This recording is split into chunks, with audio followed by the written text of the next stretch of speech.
Hello, and we're back at the BNI 2025 National Conference. And I am here because of this man that's sitting across from me, Dr. Ivan Misner, the founder, chief visionary officer of BNI. Welcome. Thank you for Thanks, for and it's great to be here. You and I worked together at the international headquarters, the global headquarters, and it was fantastic working with you. You did a great job. Thank you very much. And now you run a franchise in San Diego. It's nice to be on this side of things. Yes, yes it is. So we just celebrated 40 years. Yeah, 40. Cheers to 40 years. Cheers to 40 years. Just what, two months ago now? Actually, yeah, January. Yeah, it's almost 3 months now because we're now into April. Yeah. Now, I mentioned this in the conference, but as we were coming up on the 40th anniversary, I had a member who came up to me, and he was so proud to be part of BNI, and he said, "Oh, it is unbelievable to be part of an organization that is 40 years old, and the founder is still alive." And I'm like, "Yeah, thanks. I appreciate that." Alive and for a long time coming. Yeah, I hope so. Yeah. So today we're talking a little bit about one of your newer books, Yeah. Infinite Giving. Infinite Legacy. Infinite Legacy. Yeah, it was the sequel to Infinite Giving. Yeah. Yes. By the way, I do that too a lot. Well, how many books do you have out now? 30. 30 in Yeah, total. I've got 30. This is the 30th book. So let's talk a little bit about this book. Yeah. And the purpose behind it. Well, I started working on the book with two good friends. They also did Infinite Giving with me and now Infinite Legacy. Julian Lewis and Greg Yeah. Davies. Both of them were co-authors in the book. And they actually were the ones to suggest it. And I thought, wow, this is perfect timing because in 2025 will be our 40th anniversary. Yep. And so we decided to do the book and get it out right before the 40th anniversary of BNI. And how's it been received? It's been received well. It made a bestsellers list on Amazon, and I'm really pleased with it. And the opening of this book is, I think it's the best opening of any of the books I've ever done. So let's talk about it. It starts with, and it's a true story. Okay. And it's a story about a gentleman sitting in a coffee shop having some coffee. And this is more than 100 years ago. He's having some coffee. He's going through the newspaper. And as he's going through the newspaper, he gets to the obituary. And in the obituary, it says, "The merchant of death Whoa. has died." And he's like, wow, okay. And so he looks down at the name, and it's his name. He was, the merchant of death, and he thought, well, that can't be me. My brother died a few months ago. Maybe it's my brother, or maybe it's somebody with my name. And he reads the obit, and it's him. Wow. It's his bio. And he was devastated by this bio. And he realized that he had left in the world an accidental legacy. An accidental legacy. So not the legacy he planned on that he would leaving. like to have left in the world.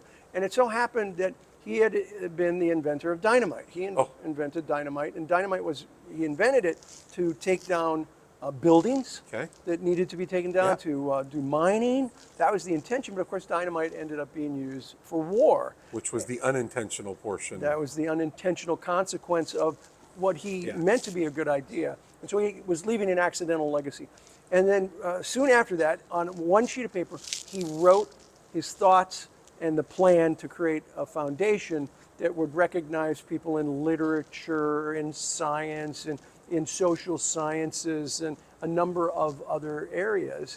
And the gentleman's name was Alfred Nobel. Which we now have the Nobel Peace Prize, the Nobel Prize in Physics, which Einstein won, and the Nobel Prize in Literature. The only musician to ever win it was Bob Dylan.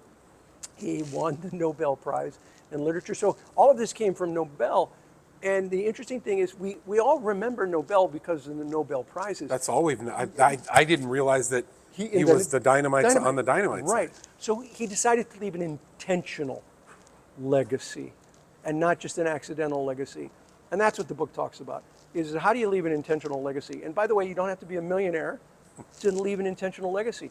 You can leave one by being a great human, by making a difference in other people's lives. We all have people that are in our story that have helped us in some way. And when we talk about them, they're part of when we talk about our life, they're part of our story.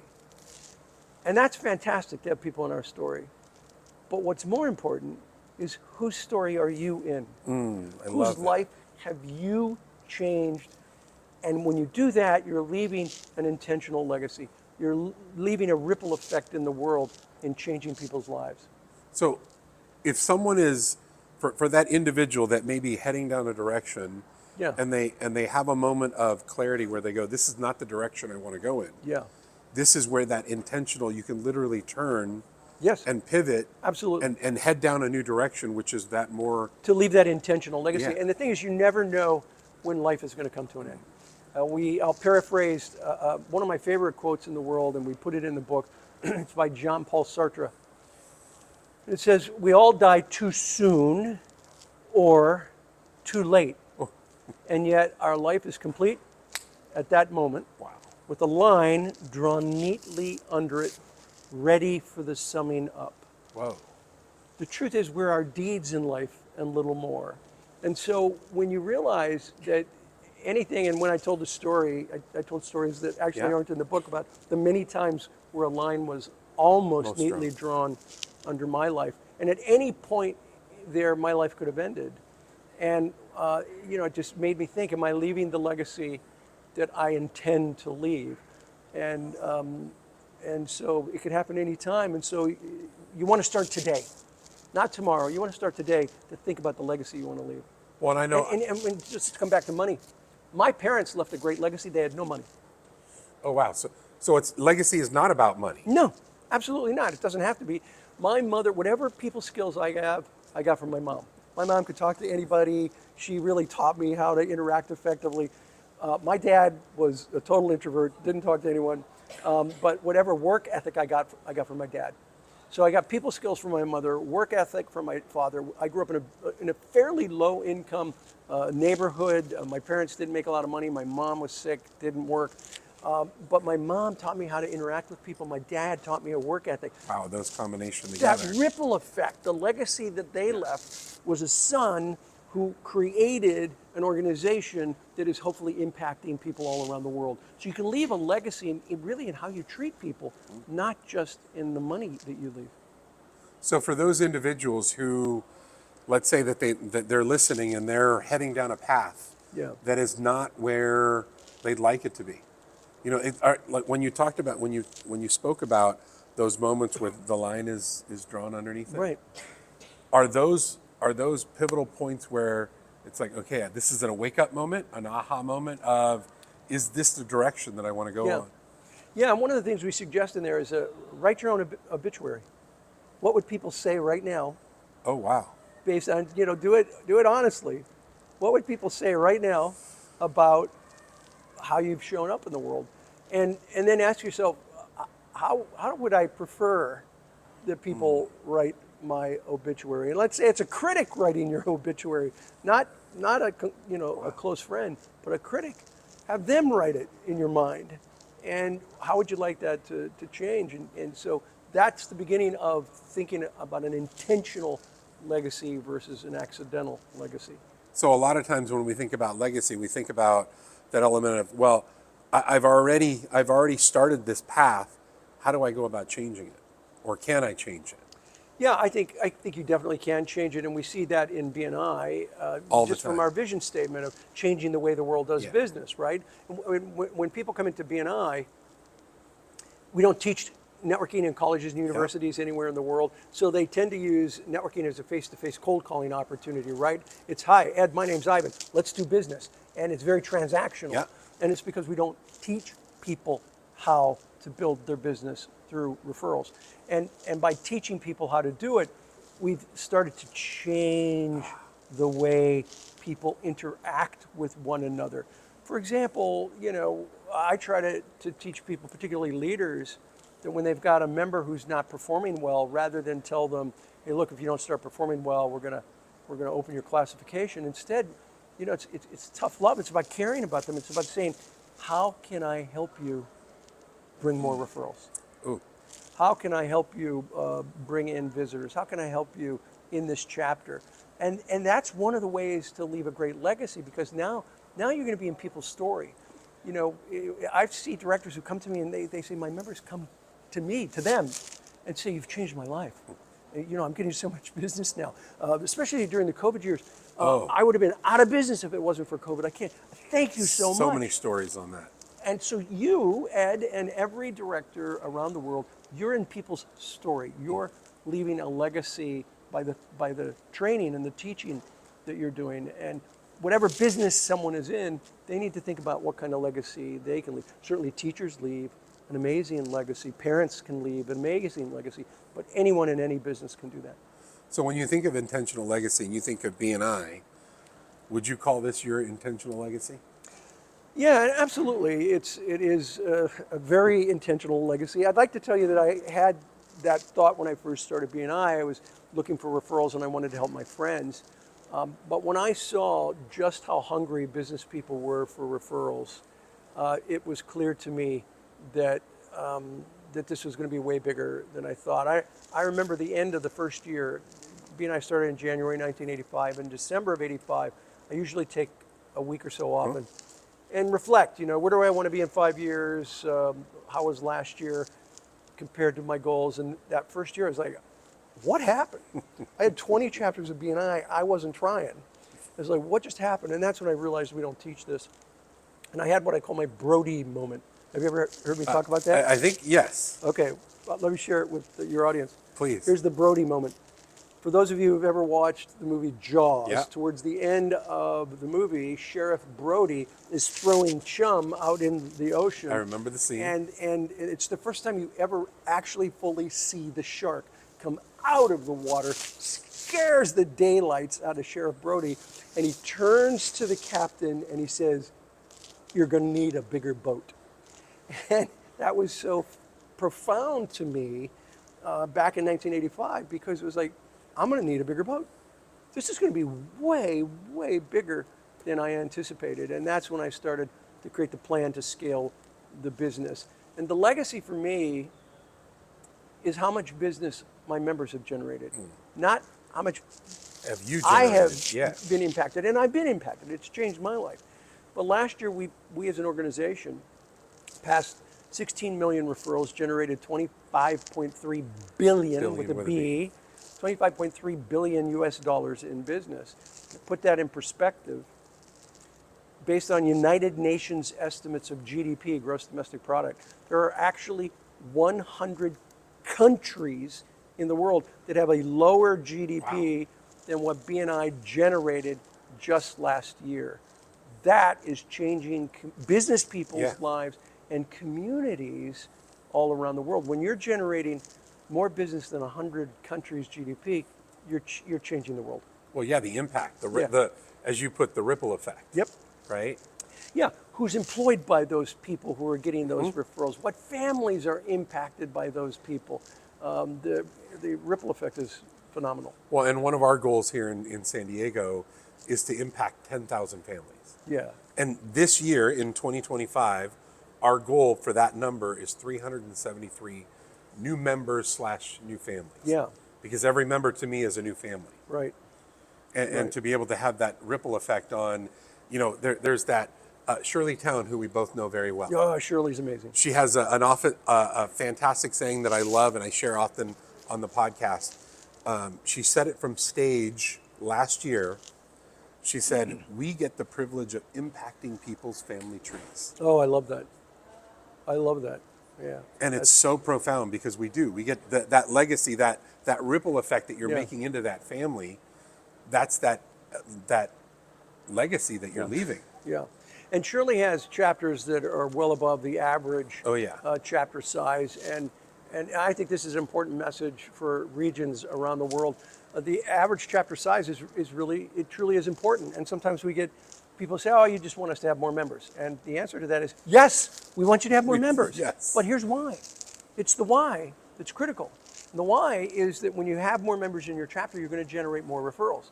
And I just saw some data that came from our statistician recently in BNI, and she showed that a chapter of 25 members on average passes, or their average value of a referral per seat is about $34,000, just over $34,000 per member on average. And a chapter of 50 members, double the size, The average value of the seat is over $60,000. Oh, wow. So it goes from $34,000 to $60,000. Okay. Now here's the amazing thing: is you multiply 25 times 30 and you get about $860,000, I think. But if you multiply 50 times 60 something by 60, it's over 3 million. So it's not double. Yeah, so it might be not quite. It's like 76% per seat. Whoa. But when you have so many more seats, it more than triples the amount of business generated by the chapter. So when you have a chapter go from 25 to 50, it doubles its size, but it triples the value of the number of the referrals that are generated in the chapter. So yes, we want you to be bigger because yes, you're going to generate more business. And it's always about the cost. It's always about the members. Absolutely, 100%, 100%. And I mean, again, with this topic of infinite legacy, and you said way back when the end of that first year in your Brody moment, you didn't. Who would have ever thought? Would you ever imagine, 40 years later, creating what's been created? Not at that moment. I realized it would be a lot bigger, and my question then was how much bigger? And here, what's important about this message is that you've got to have a vision, and it should be big. Okay. And if you can create a big vision for your business, that's a great start for where you're going to head up. And so I didn't know just how big it could be. So I remember, and this is before, Misner Google and the internet, Yes. right? 1985. So right into the second year, beginning of 1986, I had to go to university libraries and get reference books and do calculations to figure out, how many chapters could there be, how many members could there be. And by June of 1986, I had calculated that BNI could someday have over 10,000 chapters. And I remember talking to a friend of mine, his name was Bruce, and I said, Bruce, I think this BNI thing, I think this is going to be huge. And he said, well, how big? I said, I think someday we could have more than 10,000 chapters. And he looked at me and he said, and how many chapters do you have now, Ivan? And so this is 18 months into BNI, and I said, well, 30. He said, 30? You have 30 chapters, and you think you can have over 10,000? And I said, yeah, absolutely. No question in my mind. I believe that we could have over 10,000 chapters. And in 2020, Ed, we passed, during COVID, we passed the 10,000 chapter mark. We now have 11,300 groups in more than 75 countries around the world. I need to find Bruce and have a chat with him. Now, if I remember that story correctly, you also shared that was just in the U.S. Yeah, I don't usually say that, but that's the truth, because then we were only in the U.S., and so that was just in the U.S. So I believe the U.S. can have over 10,000 chapters eventually, and I believe the world can have 50, 60, 70,000 chapters, making a bigger difference for more people in communities all over the world. And that's where that impact, that legacy continues, those ripple effects. Yeah, and let me add one thing to that, because I talked about vision. And so I'm a real believer in the law of attraction. Okay. I really believe in the law of attraction. But what's interesting is the word action is part of the word attraction. So I want you to write down the word attraction and look at the end of it, there's action. And so you can have this big vision, you can do this law of attraction, which I believe in. Yeah. But then you're going to take action. Yeah. So if you have the vision and you don't take action, what's the point? It's just a dream. Yeah. But a dream without action is not going to be effective. Wow. So I love this conversation. I know that we could continue on for quite a bit. Yeah. So for our listeners, whether it's a member in BNI, a member in Mumbai, a member in Atlanta, Georgia, what's something that, starting right now, because over this past week, you mentioned an element that I'm going to talk about just briefly is, when's the best time to plant an oak tree? Yeah. Well, the answer is 20 years ago. And the next best time? Today. Yeah. Right? So for that individual that is at that pivotal point, that where that line is could be drawn, right? What's something that you can leave with them, our listeners, to really share? This is an opportunity for you to change directions and really be intentional about your legacy. Well, so that's a great question, and people might hear a little bit of background noise. We're at the U.S. Canadian conference Right now, it's in Houston, Texas. Your director here is committed to lifelong learning, and he and many of his team members are here to learn more about Yep. how to improve the BNI program, and that's what we're doing here. And so, give me your question again. I wanted to edify you because you're here doing And I this. appreciate that. Thank you very much for that. So that individual that is at a crossroads. Yeah. When they're thinking about they're looking back that Yeah. moment, whether they hit the wall, whether they're at a pivotal moment, what's something that they should look to or can look to say, you know what, I'm not going to go down the road I was Yeah. going on. This is an opportunity for me to make a change and really be intentional about the legacy Right. that I want to leave. Well, from a BNI perspective, I would urge people to visit BNI chapters. I'd urge members to be engaged in a Yeah. BNI chapter. Don't be a minnow, a member in name only. I like that. Right? Minnow, member in name only. Don't be a minnow. You gotta engage. Do one-to-ones. We have more data on one-to-ones. We find that people that do 4 one-to-ones a month compared to people who do one-to-one a month give 100% more referrals. Whoa. So you do 1 a week versus 1 a month, right? They give 100% more referrals than the people who only do 1 a month. But here's the beautiful thing. They receive 100%, literally double. So do one-to-ones. So there it is, people. Do one-to-ones. We have hard data. It was a research study done at a university about a region of BNI in Italy. Okay. And they found that people that do 4 a month do almost exactly twice as many referrals as the ones who do 1 a month.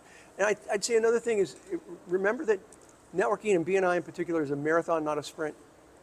It's a long-term process. It's not a get-rich-quick scheme.